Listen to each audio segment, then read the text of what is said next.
So, hi and good evening, everyone. Welcome to What After Dentistry. I am Dr. Shireen Saini, and I'm really sorry for starting this session so late. We had some technical issues, and that is why the session started a bit late. So, today's session, as we all know, we will be discussing about life and opportunities after postgraduate diploma in hospital management. So, we have with us Dr. Arpit Bhatnagar, who is currently working as the head of medical services and network operations in Vidal Health Insurance TPA Private Limited. He has a diverse experience of working in the healthcare industry and is skilled in hospital management and business operations. He has a wide exposure of working with organizations like Fortis Healthcare, Apollo Hospitals, 1MG, and much more. Welcome, Dr. Arpit, and we are glad to have you here today on our platform. Thank you, Dr. Shri. It's always nice to talk to you and go ahead. Yeah. Thank you for having me here. Let me tell all the audience that Dr. Arpit is a good friend of mine, and I've seen his journey and I've seen how from where he has grown himself into what he is right now. So we are here to discuss his journey, experiences, the opportunities that he has foreseen in the postgraduate or in the hospital industry or hospital management sector.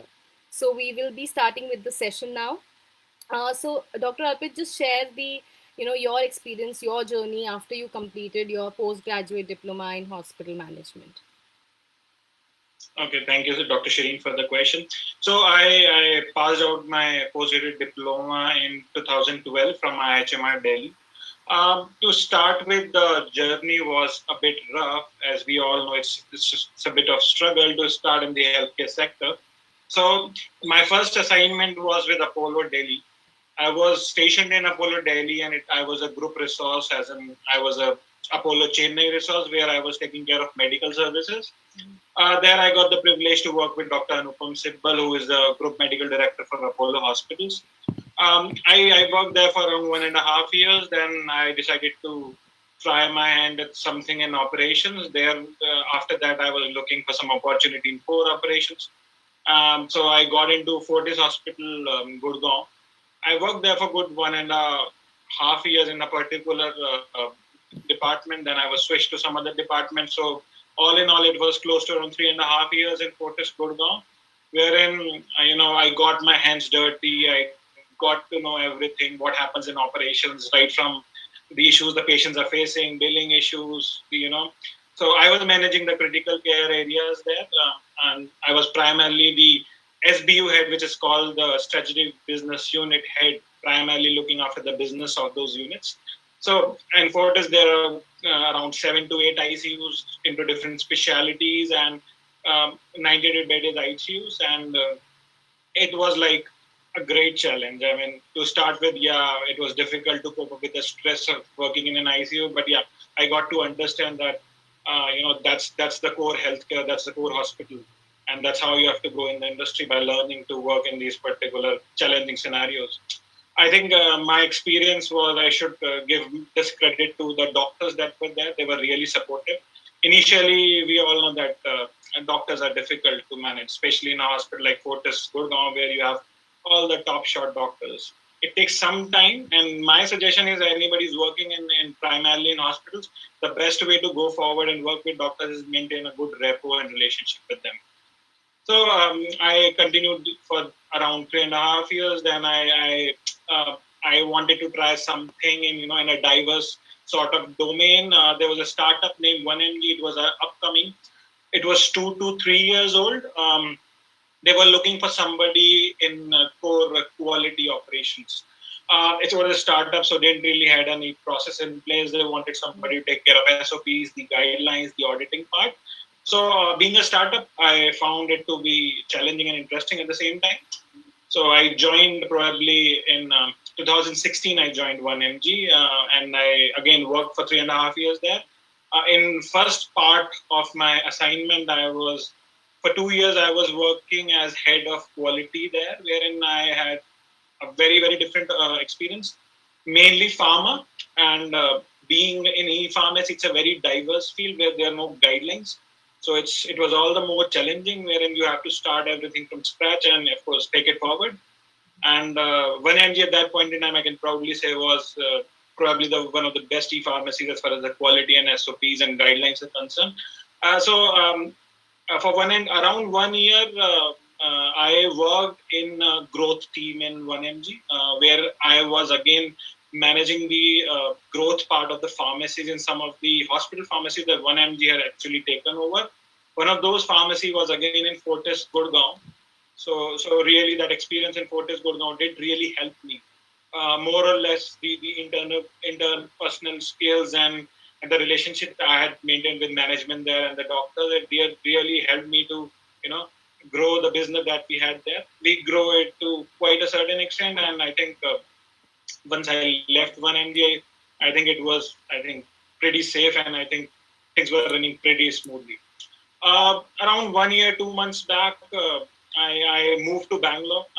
Bangalore, wherein Vidal Health TPA is like one of the best TPAs in India.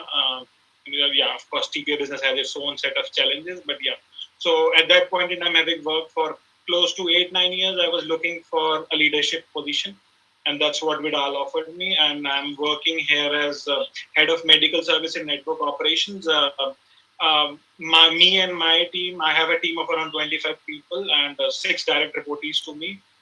We are spread pan India in different geographical locations, and yeah, it's a bit more challenging than I expected, because of Corona, the hospitals are running out of money. They don't have cash flow, so they run after their TPAs to get the payment flows in and address whatever issues they have. So yeah, challenging and learning a lot of things at the same time. It's still early days in Vidal, but yeah, it's a mixed sort of experience, I would say here, and the management has been really supportive throughout in Vidal. So that's about it.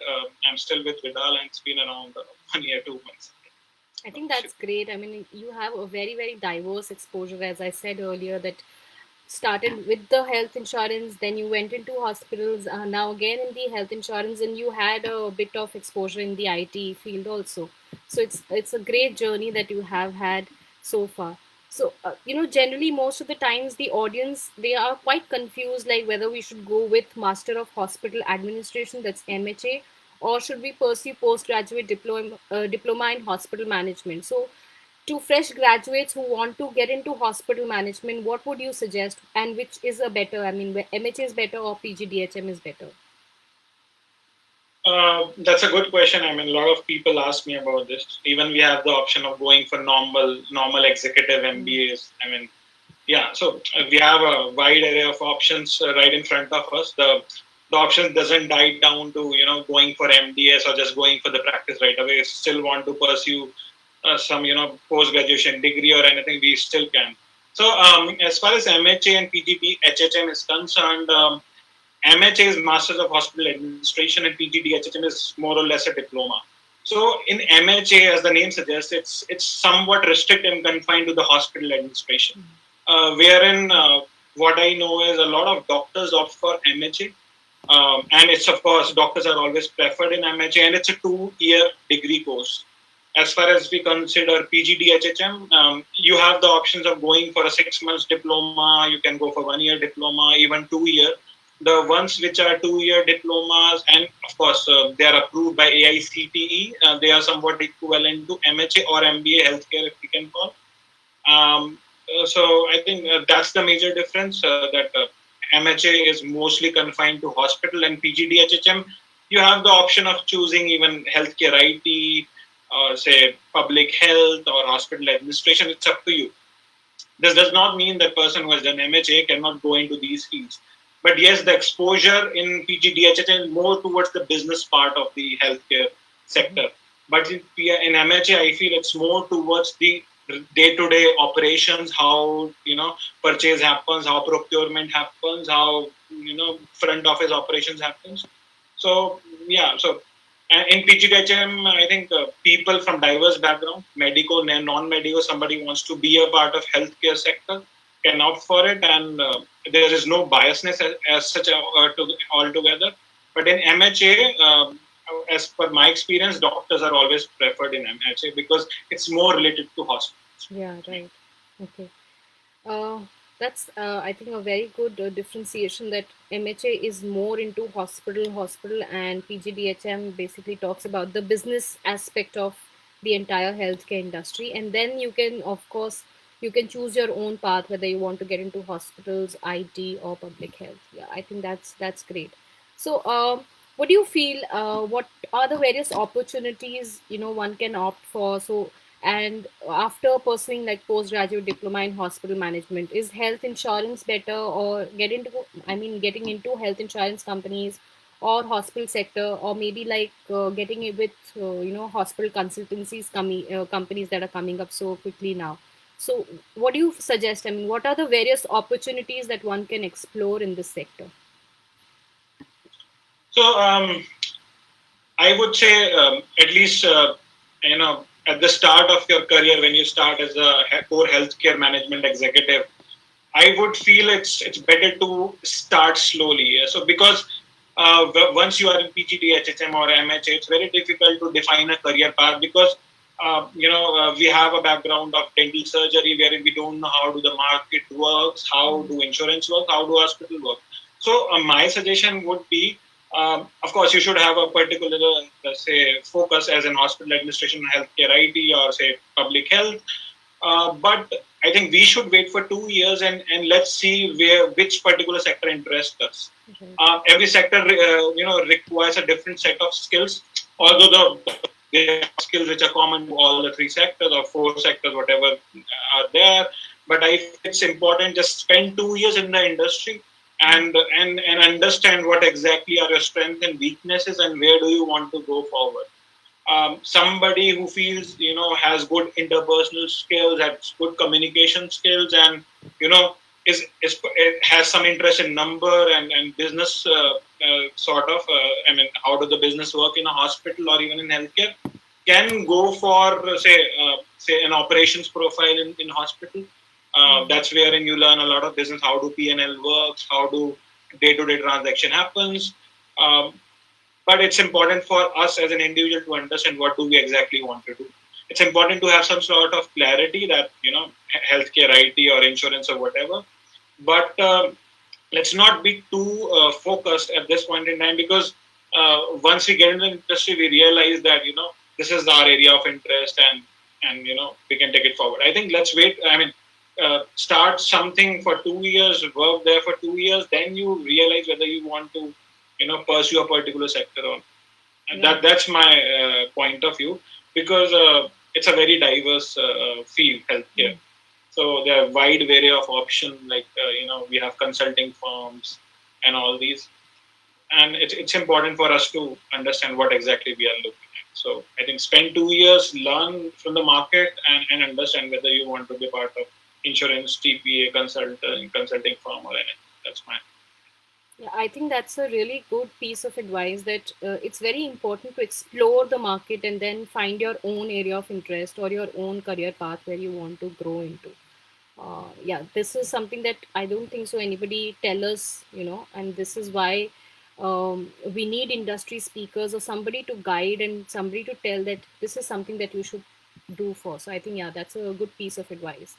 So, One point I would like to, Dr. Singh, sorry to interrupt. One point I would like to make here is, see, it's important for us to understand that MHA is not like you can just take off from there. Right? Like people expect, huge packages and true. very very senior profile. It's not how it works.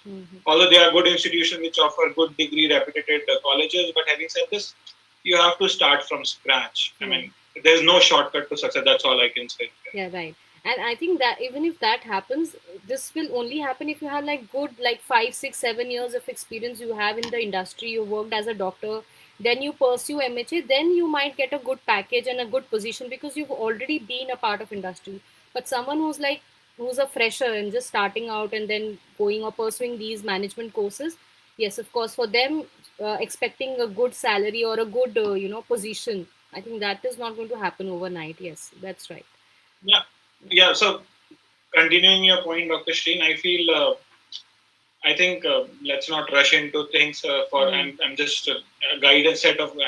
Some guidance for the newcomers who are coming to the industry. Take your time, understand what do you want to do, whether you're liking this particular profile or not. Then go ahead. And the experience that you gain for 2 years, it's always handy. The skills that you learn and that you imbibe are basic skills that you require in every field, even in day-to-day life that we have. Like good communication skills and interpersonal skills, your body language. That's what matters. So I feel people should not take this burden on them that for 2 years we don't know what exactly we are looking at, and we don't know, we might end up in some other industry. But those skills will definitely help you to take it forward after the 2 years. Yeah, exactly. And even if you want to go back into your clinical practice, I think these skills help you to grow your own clinical practice also. So yeah, definitely. Yeah. Okay. So what do you think? Like, it's been like so long now that you have almost like 8-9 years that you've been in the industry. So how do you feel that in these 9 years the industry has changed? What are the recent trends that you see in the hospital management industry right now, where somebody can grow and somebody can pursue their area of interest? So I would again reiterate again for this a lot of things which I've already said previously. See, as far as trend is concerned, healthcare is a growing industry, we know. But again, as an individual, it's important for us to upscale us, learn a lot of new skills, be right there at the top if you want to compete. So I'm sure there are a lot of people who might not have been, that much successful even after doing this, but there are a lot of people who are also successful. We should focus on what they have imbibed, and we should talk to them and what skills they have, taken. And I think that's what matters. Even though the market is good, but it's also important. What we have learned over a period of time and how we are actually implementing it at the ground level. So that's what I say. You're developing a skill set is of prime importance. The healthcare sector is booming like anything. Hospitals, there are a lot of hospitals, but hospitals not the only domain that we can consider. There are healthcare IT. I think it's a very booming industry. A lot of our colleagues are already working there in good companies like PwC and I think Deloitte and I think Dell, Accenture, one of the best companies in the world. In fact, they're working there and quite successful, and that's how it is booming. And because I specifically mentioned about health IT because most of the hospital and the other healthcare companies, they are going for a lot of automation and a lot of things which make simple the work. So certifications like Epic and all, they are really helpful for some of the healthcare IT professionals. As far as hospitals are concerned, a lot of opportunity. It's important that you choose your sector right. What I would say again, it's not a guru mantra or something, but I would say you should be specific what you're choosing in hospitals. So, for example, if somebody is a medico primarily an MBBS, it's better for that person if doesn't have a business acumen, doesn't want to go into business. Primarily, they should go in medical operations, and the non-medical people should focus in hospitals in non-medical operations like marketing, front office billing, even finance for that matter. So that's where your interest lies or where your strength lies. We should choose those particular options, and their opportunities are immense there. I think it's important what you exactly want to do, and you choose the right path in the hospitals. As far as insurance is concerned, so all of us are becoming more and more cautious. Everybody is more educated now. They understand, what a medical liability is, and people are going for insurance. So insurance business is like booming, like anything. There are a lot of options in insurance wherein you can go for normal insurance, health insurance companies, and of course TPAs. So they are the two stakeholders. We have around, I think, 30 to 40 TPAs at this point in time who are looking for candidates like us. But again, it depends whether you have that area of interest or not. So, and insurance, of course. So because of this corona, everybody is more vigilant and they're taking a lot of health insurance policy. They're making sure that, this particular thing is covered. So I think opportunities are immense. So there is no dearth of opportunities. It's just your attitude and your, whether you're willing to learn, you're willing to go ahead or not. I think that's what matters. Yeah, I think that's right. And as you correctly said, like with this COVID-19 pandemic, we have seen how the hospitals are trying to transform themselves and trying to adopt more and more technologies in their, day-to-day operations, so that their patients are not suffered and they are providing the best quality care to their patients. Yeah, so I think that's a good thought. Any kind of additional certifications that you feel somebody should do after they have completed their, postgraduate diploma in hospital management? What are the various certifications that are available to upskill themselves? Yeah. So I think again, it's let's not rush into doing a lot of certification and just Yeah. just making sure that we have enough certification to prove it to people. It doesn't. I mean, it matters after a point in time once you know what exactly is your area of interest. So you spend say 2 to 3 years in the industry, you realize, okay, I have some acumen for say business intelligence or artificial intelligence. There are a lot of certifications which are there, primarily not specific to the healthcare management people, but as a general population as a whole, wherein artificial intelligence coming up, analytical certifications are coming up. As I previously mentioned, epic certification is, I think, more or less mandatory for healthcare IT if somebody wants to pursue that healthcare IT for US market. So these are the few certifications, and then once you get into hospital, the certifications like Green Six Sigma and Black Belt, they are really good. It helps you to make your work more efficient. I think there are a lot of certificates, but I think it's important for us to spend enough time, understand what exactly we want, and then go for certificates. There's no point having one Epic certification and then Mm. having one Six Sigma certification and then one insurance certification. I think it's important what exactly we are looking.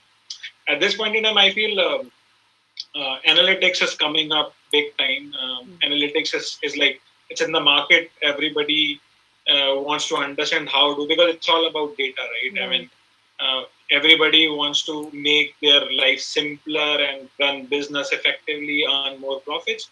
So analytics would definitely help you. And this is a skill I think all of us should have if we want to grow as an individual, as a professional in healthcare domain, because practically in the end, whether it's insurance, it's healthcare IT, or it's hospital, it's practically business.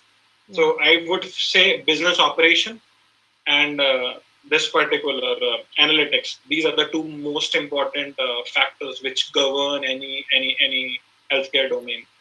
So I think these are two important certifications that we should look into.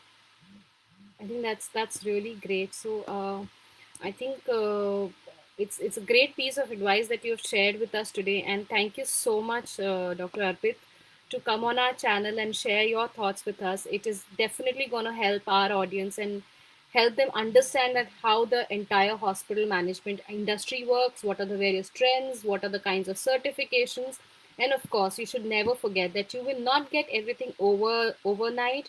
You have to be persistent. You have to work for 2 years at least in the industry, find out your area of interest, and then keep on exploring that area of interest. Do certifications which enhance your area of interest, so that you can grow in the professionally and both and financially as well. So thank you so much, Dr. Arpit, for coming on our channel and sharing your thoughts. Any last piece of advice that you would like to give, or any last piece of motivational advice that you would give to the fresh graduates who are passing either in the dental field or from the hospital management side? And again, I think the same thing. See, we all understand that a lot of people don't have the focus as to what needs to be done after BDS. A lot of people do this particular course because they feel that there's no option. Let's go for it. This is an alternate career option. But we all have to understand that this particular sector requires a lot of skills that you might not necessarily have to start with, but you need to develop. Uh, Primarily, I would say good communication skills is the most important, because that's what matters. You go into any field, if you're not able to communicate, there's no point. When I say communication, does not mean speaking English or Hindi. You can communicate in whichever language you want, but the communication that you has to be effective. Your body language and your expressions, your hand movement, everything matters. Communication is one. I think interpersonal skills. Once you spend enough time in the industry, say 2 to 3 years, it's important that you should have some sort of interpersonal skills. Say in those particular departments where you have. Well, these people will actually help you, grow as in tell you about the opportunities which are there in that particular organization and all those things. Interpersonal skills, that's what matters. So that's wherein we can have an alumni association wherever you have done your course from. This really helps, and of course, talk to your seniors. And again, very important. And don't nothing is shortcut here. You have to get your hands dirty, struggle for 2 to 3 years, and there will be days when you will feel like crying. But it's just the way. It's just another day, and you have to you know get out of it and just wait for the right time. And trust me, I think it will come if you are good enough. I mean, it's important that you're good enough, and you have to be conscious enough to understand what are the negative and the positives that you have. You can't be perfect. I mean, in this industry, and you should on your skills, whatever set of skills are there. I think then there is. I think the sky is the limit. Then if you are good enough. Yeah. You have to be good in this market, because in this industry, what I feel is there are a lot of people from top B schools who are actually existing in this market, and to be exactly where they are and to compete with them, it's not gonna be easy. So if not better than them, you have to compete with them and be somewhere close to where they are. And if you can learn certain things from them, that would be great. So that's what I say. You have to be the best version of yourself to grow in this industry. Then there are no shortcuts. Yeah, I think that's a great piece of advice. Thank you so much for coming on the channel once again. And I think it's time to wrap up the session. So if you guys have liked the session, please like us, keep following us, and we hope to host such kind of interactive sessions with the industry leaders coming up. So thank you so much for joining us, and goodbye. Have a great day ahead, and I hope to see you in the next event. Bye. Thank you, Dr. Shri. Bye.